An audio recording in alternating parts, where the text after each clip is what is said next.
Hello, everyone. Welcome back to Crypto Cash. Thank you so much for joining me here today. I hope you're having an amazing day. This is your one-stop shop for cryptocurrency analysis, among many other things. Now, we're taking a look here today at Rose. This is a recommendation from my community members. So thank you, Chris, for asking that I cover this. Now, moving forward, I'm not a financial advisor. This is for educational purposes only. You should take ownership of your own trades at all times. And what I mean by that is just learn as much as you can from as many people as possible.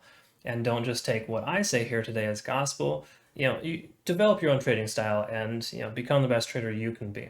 Now, I have an 80% success rate. I'm confident to be able to say that because I take profits when I still can, and I'm not a greedy diamond hand holder. Not to say that's a bad thing. It's just we all have different trading styles. So, if you like that, maybe consider joining my Patron account. I do actually share all of my trades with my community members. Link in the description below for that. Entry points, profit targets, sell targets, everything you need to be successful. So you can kind of go more so on autopilot because I have the opportunity, thankfully, to be able to look at this every single day. And coincidentally, I actually love what I do. So trading is awesome. I've been doing it for 15 years now. So I hope you learn a little something here today, okay?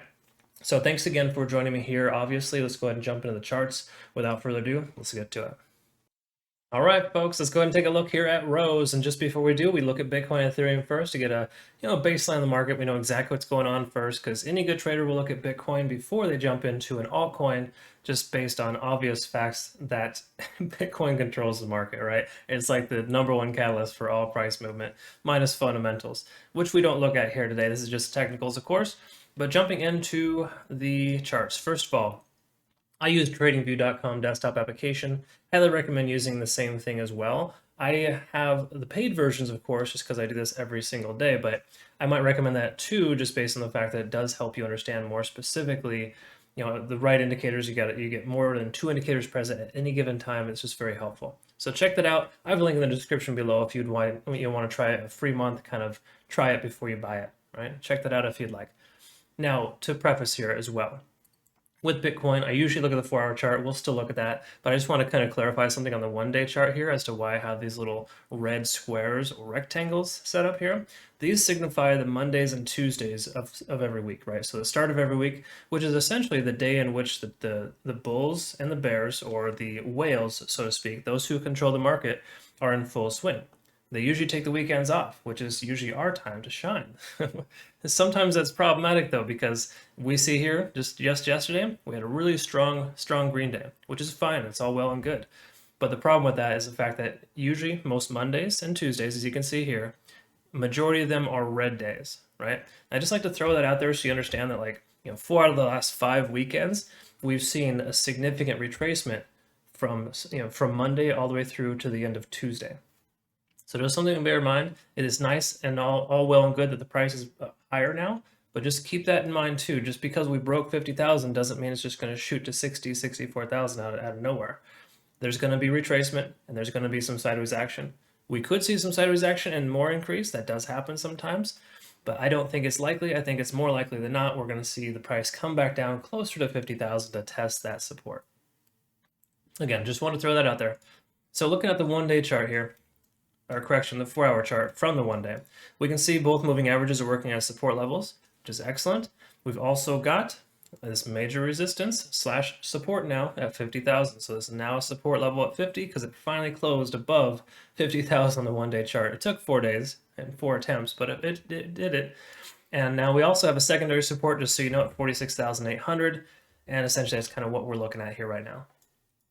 So everything looks pretty good here for Bitcoin. Just keep in mind, again, the likelihood of the price coming back down to test 50,000, I think, is still very high, just based on the natural law of how things work from weekend to weekdays.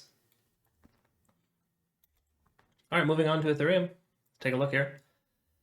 Ethereum's kind of been doing nothing but sideways action lately, and the main reason why is because it had a significant pump back here. I forget what the percent was, but in a matter of like 2 trading days, Ethereum went up about 20-25%. It was quite a lot of movement, and it needs to calm down, right? It also has an opportunity to be able to break its previous all-time high, which is 4150. But we won't be able to see that for a little while until Bitcoin kind of stabilizes, right? Because Bitcoin shot up much quicker than it should have over the weekend, and with this being a weekday, I think there's a lot of complacency for the moment to see what happens with Bitcoin, because I think it's very likely that the Bitcoin is going to trend down. So if you have some a lot of positions open right now with some altcoins, maybe consider taking some profit and then re-adding to your position when the price comes back down. That's what I've done recently, and it's very helpful. Again, it's not foolproof. We don't know if Bitcoin's going to retrace, right? But I think the likelihood is pretty high if you're a statistics kind of person or you're a gambling kind of person, which I'm not. But I like statistics, and I can tell you, 80% of the last 5 weekends, we've had an increase over the weekend and a retracement on Monday and Tuesday. I'm going to go with those odds and hope that the price comes back down and buy the dip when it comes closer to that support. Right? Anyways, this is Ethereum here. Just to clarify, we have a major support about 35.50, and prior to that, 32.50. Okay, so we got a couple of support channels here in case the price comes back down. The 50 is working its way up as well, which is fantastic. Okay, so we're all in good shape there with Ethereum. Now let's take a look here at Rose, and Rose obviously rose to the occasion today. I don't know. I have stupid puns sometimes, but regardless of that fact here, Rose is obviously making some moves today. Now, I don't know what caused this to happen. It very well likely a fundamental catalyst that pushed the price up. I do think there was some kind of combination or affiliation with AXS, if I'm not mistaken, which makes sense because that one also is taking off. But I'm fairly confident that there's a strong fundamental catalyst that pushed the price up here. That's usually what happens for the most part. So obviously it would have been nice in retrospect to get a little early, but we need to know what to do now that it's making all-time highs, right? That's why I get this question. That's why one of my patrons asked me. I'm fairly confident to ensure. I think it was Chris S. Thank you very much, Chris, for recommending that I cover this. And I hope you got in early, and I hope you didn't buy the top, because unfortunately it does happen a lot. And the key is to not jump into the market when it gets crazy, right? The fear of missing out can be a crazy thing. And if you did, hopefully you didn't get in with a large position. But first thing we're going to do, let's go ahead and minimize the loss, right? Let's make sure we can do that. We mark our support level. Okay, and it's simple as this. You just take the most previous all-time high on the one-day chart, specifically a one-day chart, and essentially just draw a line. So that's what that is there. So long story short, we're looking at about 22 cents, 22.5 cents. We could say, yeah, right in between 22 and 23 cents. So 22.5 cents. That is essentially what our major support level is. So the price continues to retrace, which I think is very likely, considering how high it shot up in such a short amount of time. I mean, we're only about 15 hours in this trading cycle, and it jumped up a lot. Like, what is that percent? Let's see here. Yeah, so 80% growth in 15 hours, that's way too much. Anytime you see a significant increase like that, the retracement likelihood is extremely high, first of all, but also when there is a retracement, it's pretty much an inevitability. It retraces somewhere in the range of 40 to 60%, right? So this is almost exactly the halfway point, which is convenient because that's typically how far I've noticed most retracements occur. So I think it's likely that we're going to see that the price come down to test 22.50. So if you're in the profits right now, or you're in the green, I highly recommend either taking your profits now or selling 50% of your position, taking your profit, and allowing the price to calm down, bounce off that support. If it bounces and holds above that support level, again on the one-day chart, then and only then you would add to your position. Okay. So again, you got to kind of be patient in these scenarios, but if you're in the profit right now, why not take your profits? It's so ridiculous that some people just hold on forever and never consider, taking money that's theirs, right? I mean, that's why you risk your money in the first place. Regardless, everything else looks pretty good, minus the fact that RSI is extremely overextended. So again, anything over 90 on RSI is likely just going to come crashing back down. So this rose too quick, honestly, in my opinion. No pun intended, that one. That just kind of happened naturally. You probably catch a lot of those this one. But regardless, it increased way too fast, and it has to come back down. So enough about that. That's just kind of the bottom line here for the one-day chart. Let's go ahead and take a look at the 4-hour, see if we can identify anything else. We had a MACD convergence yesterday, day before yesterday at 2100. So we'll mark that here, and we'll see if there's a correlation on the Ishimoku cloud.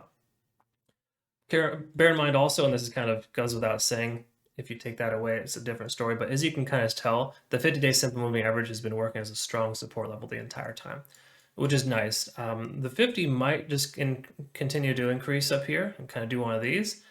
And, eventually the price will hopefully be able to bounce off of that. So just keep in mind, it's still considered a support level until it's tested and holds.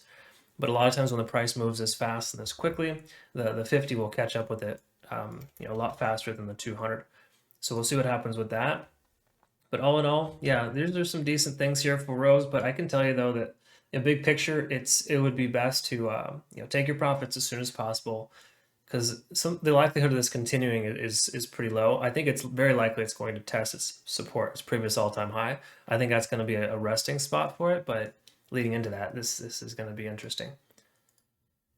So let's go ahead and move on to the 1 hour chart and take a quick look at the Ishimoku cloud.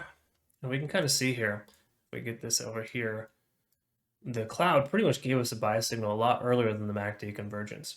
Okay, so you got the buy signal here for a Rose on basically 5 a.m. and then what, about 12 hours later, the MACD is like, hey, the bears are losing control, the bulls are in control, the price is going to shoot up.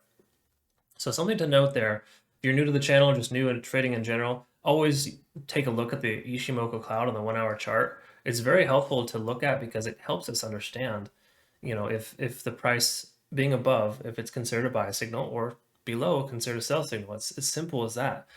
Buying into the cloud is not advantageous at all. Sometimes you can catch it if you catch the MACD convergence a little early, but for the most part, whenever I do my trading and I look at all my analysis and I actually invest my money into my trades, I always look at the cloud to see where it's at. If it's below the cloud, I have to have other factors, including specifically more so support levels, right?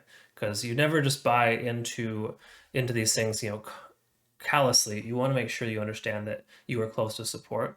So we don't need to worry about that here, of course, because the price is much higher, but generally speaking, that's something you always want to try to look at.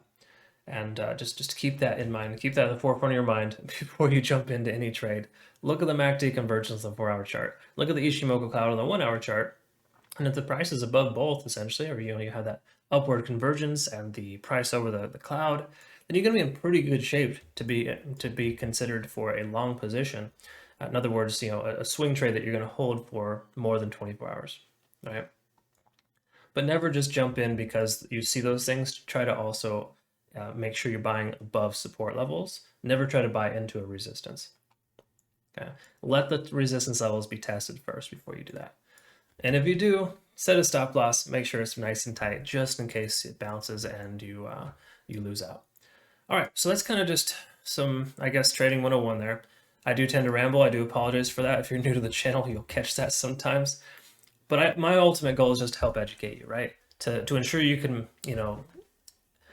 go through this on your own, essentially. In most cases, I don't want you to be reliant on me, but I need you to understand that, there's a lot of things that you can pick out that aren't super advanced that really help you get you a leg up, right? Let's take a look at TD sequential here. As we can see, we can kind of identify we have a reset here. So if you're new to just say the channel or TD sequential in general, what it is it basically helps us understand market exhaustion, right? Because most traditional markets, bull runs, bear runs, whatever they are, they're usually going to last about 9 to 10 candlesticks. And what I mean by that is if you start here, just in this example, we started at a 1, it continues to count up to a 9. And what it's doing is it's taking the 4th previous candlestick and seeing if it's higher or lower. So for this 9, the 5th candlestick previous is obviously lower than this one, so it's counting up. But it stops counting at 9 because that's usually when you see a retracement. Now there was no retracement here. The price continued upwards. That's a strong bullish momentum. But as you can see here, these neon colored candles basically telling us we got a reset, and then it's going sideways for some time here. So that's actually very healthy. We like to see that in any type of run, because if the price goes up too quickly, then it won't, and it doesn't have enough time for consolidation, it won't have any more room for another leg up, right? Which is why we saw this here. Let's go ahead and look. So as you can see, a really strong leg up there. But the bottom line here is the price went up and then it consolidated, right? It gave it enough time to breathe and then to kick it into overtime again, right? So that second little run right here, which is usually people like you and I, like the FOMOs, the ones that don't want to miss out, they jump in at that point. And then what also happens right up at this point here, when everyone's like, yeah, I'm going to make some money with this. And then those who actually bought large amounts of it are then selling taking their profit, driving the price down, and then people like you and I get stopped out, or we end up holding onto our position, diamond handing it to see if it comes back and recovers so we can get our money back. It's just a vicious cycle. But the bottom line here is that, you know, we had that second leg up, and this second leg up probably wouldn't have happened if it wasn't for the state of consolidation here. Okay. So in a perfect world, we're going to see the price retrace probably, or come back down, and we're going to see some kind of, you know, sideways action here. It could very well do one of these. Don't get me wrong. The price doesn't necessarily have to retrace. There could be some really super strong fundamentals that just keep the price really high. There's definitely that opportunity. But more likely than not, just based on statistics and the way that things work out, that bring a previous all-time high, the price coming up this much, there's a strong likelihood it'll eventually work its way down, right? It could be one of these, could be one of those, but I think it's inevitable for that to happen. But what's great though, here's a cool thing. That previous resistance of what we said it was 22 cents, 22.5 cents, 22.5, that is essentially a strong support level now. Okay, any previous all-time high that's broken and closes on the one-day chart is essentially considered to be a strong support level. But here's the thing, you need to understand this. This technically hasn't closed on the one-day chart yet, so it's not even a support level yet, okay? I know it sounds kind of like contradictory, but generally speaking, we should expect to see the price kind of level out there, but I don't want to say it's a support level yet until the one-day chart closes above it, right? So it's just something to be mindful of, something to be aware of. All right, so let's go ahead and move on to the 15, see if we can kind of see what's going on here and the smaller set of things. As we can kind of see, price is trying to kind of work its way down to the center here. So there's a chance that we could see the price kind of hover out around 25, 26 cents. I think it's less likely personally, because usually these things too tend to come back down. But again, you never truly know. But let's go ahead and take a look at EMA and VWAP. Pretty much null and void here. But these are things I typically use to kind of identify entry points, right? Now the price is so extremely exaggerated that it really doesn't even matter. Okay, so the only other option we really have, let's not even worry about that, is why don't we go ahead and take a look at Fibonacci retracement. This is kind of like the fallback when you're trying to find support and resistance levels. Okay, so Fibonacci retracement, it's a good tool to utilize when you're trying to identify, especially when you're like in new all-time high territory, where the price may come back down to. Okay, so you put it at the lowest, most recent point, and then you work your way to the top essentially. Obviously, this is a resistance here at about 27, approximately 27 cents. And then we've got this support here as well, which is a previous all-time high. Now it doesn't match up exactly, but that's actually perfect because you typically never want to try to buy or sell right at the Fibonacci retracement lines. You want to probably go a little early because this is how other industry leaders are actually entering and exiting their position based on these metrics. Okay, so long story short here, I think we've got a channel between what 22.5 cents and about 27 cents. And we'll probably see the price kind of bounce around between these two for a little while until it kind of figures itself out. Because again, everything's really heightened right now in the last 15, well, actually, just say the last hour, you know, the price has jumped up. Is that what that was? Was that the 80%? Okay, no, roughly 60% in last hour. So we got 60% growth in 1 hour. It's going to split the difference. It's going to come down about halfway, which is roughly where it's at right now. So if you look at this here, it's also kind of averaging itself out at this point. This is the middlemost support level. Okay. So we got 22.5, 25, and essentially, you know, closer to 28 cents, but we can say 27. So in this little channel here, we're going to start seeing some things. So if the price stays above 25 cents. If the price stays above 25 cents and continues to stay there for just say 2, 3, 4 hours, we can get like the 4-hour candlestick to close right there, then that could be a stronger support. But me personally, my thoughts, I think it's going to work itself down to this little channel here.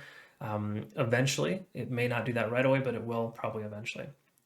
So I know this is kind of providing more questions than answers, and I apologize for that. When it comes to something like this, when you have new all-time high territory, it can be very challenging to kind of, you know, predict what's going to happen in the future, right? You need to look at the fundamentals, which we don't have here. Obviously, look at that yourself if you're going to make an investment. You should have done that before you jumped in here in the first place, right? But furthermore, if you're in the profit, right, just say you took an entry somewhere down here, take your profits while you still can, okay? Not to say it's going to come crashing back down, but if it does, it'll probably test the most previous all-time high. If it continues upwards, heaven forbid you close your position a little early, how much higher is it really going to go before it comes crashing back down, right? You need to kind of understand that. This is such a significant increase that it has to consolidate and it has to retrace. It's just inevitable, okay? So the way I see it, if I was in this position, I would have taken my profits a long time ago, probably closer to this upper region here, and then wait for the price to come down closer to support, which is this previous all-time high at about 22.5 cents, and then consider adding to my position there if it holds as a support, right? So that's what you do in this situation. That's the most typical way to do, to navigate this. Because me personally, and again, not bragging at all, but I have about an 80% success rate overall with all my trades. And the main reason why is because I adjust my stop loss and I move it up as I take my profits. Okay. The only way to be a profitable trader is to take your profits while you can. So, yes, you could take your profits here and it could very well continue to increase. That's terrible when that happens, right? It doesn't feel good when you lose out on potential gains.